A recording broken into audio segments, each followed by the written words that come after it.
aujourd'hui on va participer à la journée défi vert de demain. Allez, c'est parti.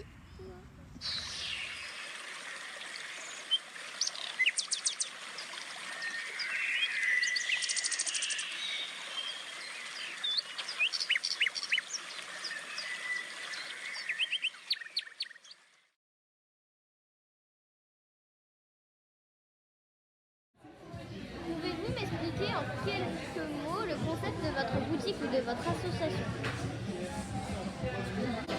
Alors moi, je suis un établissement public et en fait, moi, à la base, je protège la biodiversité de la rivière. Et sauf que je me suis rendu compte que la pollution plastique a dégradé la biodiversité. Tu vois, les poissons, les loups, tout ça, ils étaient impactés par la pollution plastique.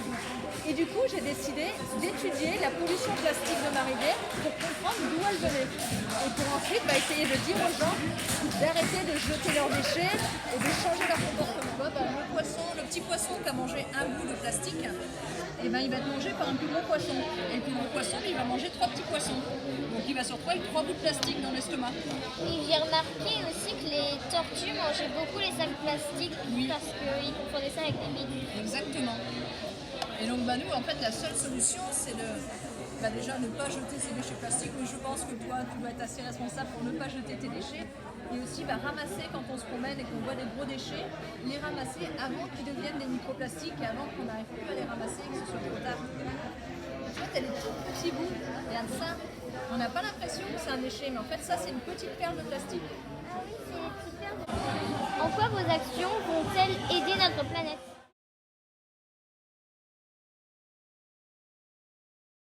Alors j'espère que les actions vont aider la planète parce qu'on ramasse tous les déchets sur la rivière. Donc ça va déjà aider la faune et la flore de la rivière. Et en ramassant ces déchets, on va essayer de comprendre d'où ils viennent. Donc en fait, on veut sensibiliser les gens pour qu'ils arrêtent de jeter des déchets. Donc on espère que ça va aider la planète si les gens arrêtent de jeter des déchets parce qu'on leur a montré que c'était pas bon pour la planète. Comment faites-vous pour sensibiliser le public?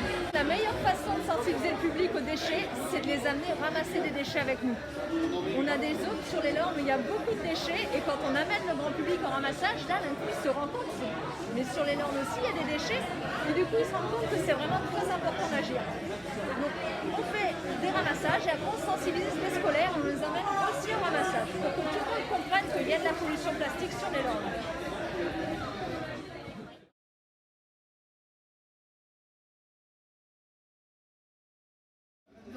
Mon objet en plastique, soumis aux actions des UV, se fragmente, ça veut dire qu'il se découpe en morceaux de plus en plus petits.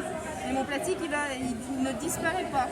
Ça continue, il sera encore plus petit, mais on ne le verra même plus à l'œil nu, mais il sera toujours présent dans l'environnement. C'est ça la fragmentation et c'est ça les origines des microplastiques dits secondaires. Au niveau des microplastiques d'origine primaire, il y a ces microbilles de plastique qui sont utilisés par les industriels pour faire des objets en plastique plus gros. Ils les mettent dans des moules, ils chauffent, ils donnent la forme d'une bouteille ou de n'importe quel autre objet en plastique. Ça, ce sont des microplastiques qu'on va appeler d'origine primaire. L'arme de sirène. Et quand on les retrouve sur les plages, on appelle ça des larmes de sirène, effectivement. Là, ça a été ramassé sur une plage de la Côte Nord. Donc on voit bien les petites microbilles et des objets issus de la fragmentation en fait, d'objets plus gros, des petits morceaux.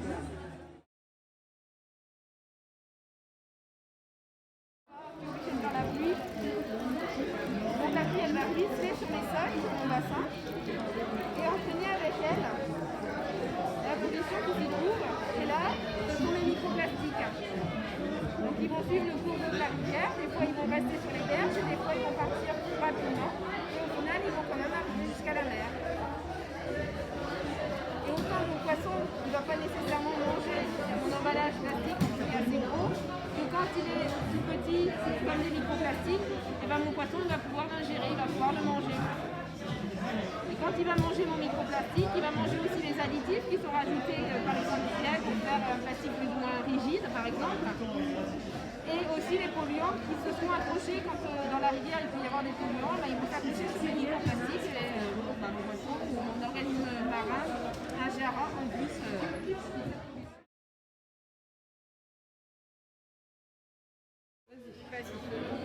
Pouvez-vous m'expliquer en quelques mots le concept de votre association?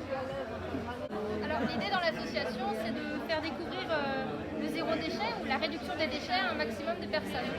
Alors il y a des gens comme ici, là aujourd'hui, qui viennent voir un peu des alternatives, des objets qu'on peut utiliser, laver pour produire des déchets, ou aussi il y a des gens qui vont être bénévoles, qui vont plus s'engager, comme nous ici aujourd'hui, pour présenter tout ça. L'objectif vraiment, c'est de répandre cette idée qu'en fait, on n'est pas obligé d'acheter et de racheter et d'avoir sans cesse des déchets. On peut être un peu plus sobre dans notre utilisation des objets. Voilà. En quoi vos actions vont-elles aider notre planète? Alors, ça va aider notre planète parce qu'on explique aux gens comment vivre sans acheter le déchet. Donc, comment faire pour ne pas acheter le déchet qui devra ensuite être transformé, recyclé et remis dans le circuit. Donc, on leur donne des idées pour qu'ils puissent acheter directement leur huile, par exemple, dans une bouteille qu'ils ont achetée une fois et qu'ils pourront réutiliser beaucoup. On explique aussi qu'on peut utiliser des bivouacs. C'est un tissu avec de la cire d'abeille. Comme ça sert d'aluminium. Comme ça, on l'a tout le temps à la maison. Il n'y a plus besoin d'aluminium.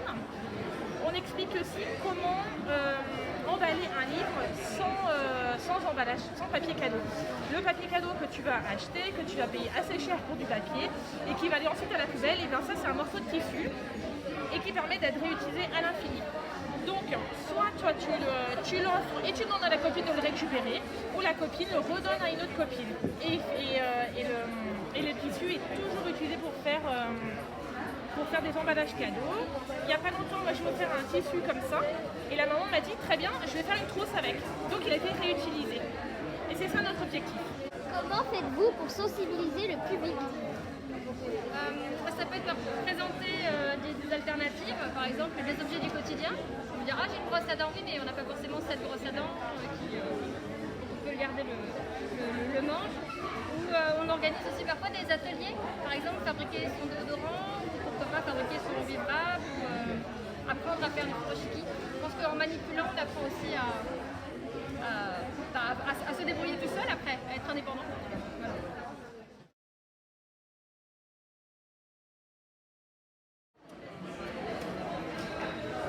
Bonjour, pouvez-vous m'expliquer en quelques mots le concept de votre boutique ou de votre association? Alors, au Petit Pochon, c'est une épicerie vrac et zéro déchet à Landerneau. Donc le concept, c'est que par exemple, si vous voulez venir à l'épicerie acheter des céréales, vous venez avec votre propre bocal, vous servez les produits que vous voulez, la quantité que vous voulez. Vous pouvez soit ramener vos sacs en vrac, vos bocaux, vos Tupperware aussi. Et ce qui est bien, c'est que vous choisissez vraiment la quantité que vous avez besoin. Si par exemple vous avez besoin que de la moitié d'un pot, on ne va pas vous forcer à acheter 1 kg de produits. C'est vraiment vous qui décidez. En quoi vos actions vont-elles aider notre planète? Alors à l'épicerie, on n'a pas d'emballage. Par exemple, emballage plastique, emballage carton, ça on n'a pas. Donc par exemple, si tu vas en supermarché, tes pâtes, tu vas les acheter dans une boîte en carton. Nous non.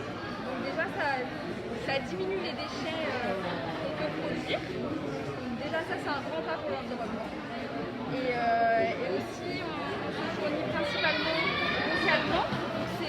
La plupart des produits viennent vraiment des alentours de Landerneau, en Bretagne, on va dire, par global. Après, on a d'autres produits qui viennent d'un peu plus loin, mais on fait en sorte que ce soit respectueux de l'environnement. Comment faites-vous pour sensibiliser le public? Et principalement sur nos réseaux sociaux, on fait des petites vidéos pour présenter nos produits, montrer que acheter en vrac ou respectueux de l'environnement, ça ne coûte pas forcément plus cher qu'en supermarché. On peut acheter en plus gros et voilà. Merci.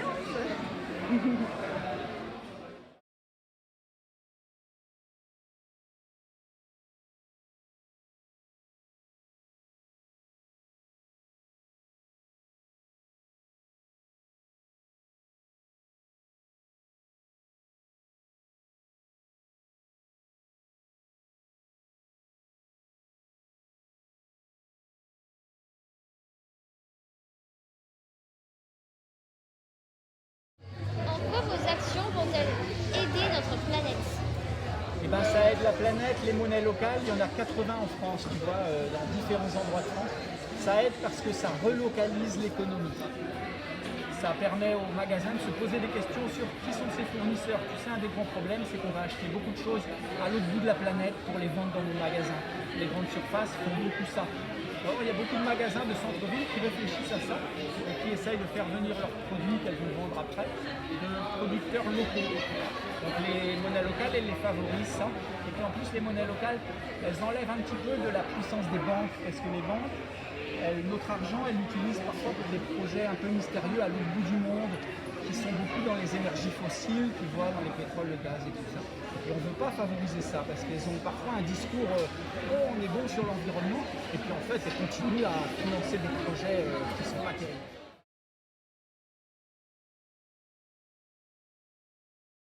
Comment faites-vous pour sensibiliser le public? Eh ben, on vient à des endroits comme ça, et puis on parle de notre monnaie locale, on parle des magasins qui font partie du réseau, et on dit tout l'intérêt que ça a justement pour aussi notre intérêt, c'est de réfléchir à l'argent. Qu'est-ce que c'est que l'argent, tu vois? Pourquoi on a besoin d'argent pour vivre, pour manger, pour s'habiller, etc. Qu'est-ce que c'est que ces bouts de papier là, des euros, des éoles? Comment ça se fait qu'on prend ça comme ça sans réfléchir? La monnaie locale, ça permet de réfléchir à ce que c'est que l'argent et à quoi ça sert. On parle aux gens de ça. L'argent, pourquoi et comment ça marche.